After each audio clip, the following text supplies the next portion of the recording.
Hello বন্ধুরা, আজকে আমরা যাচ্ছি সাথী বদ্যুর বিয়েতে। সাথী বদ্যু আমাদের খুবই একটা কাছের ছোট বোন। আমি এবং আমার ভাই রাহুল যাচ্ছে। এই রাহুল, তোর কিন্তু আজকে সুন্দর লাগতেছে ভাই। আমি তো সুন্দরী। উফ, সুন্দরী। সুন্দরী না না না, সুন্দরী না, সুন্দরী। তো চলুন যাওয়া যাক। सजा के रखना ओ हो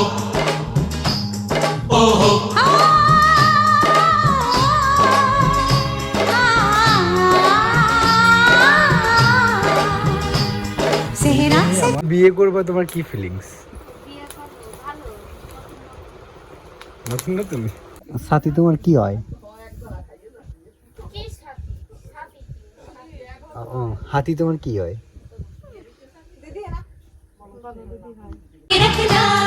मेहंदी लगा के रखना डोली सजा के रखना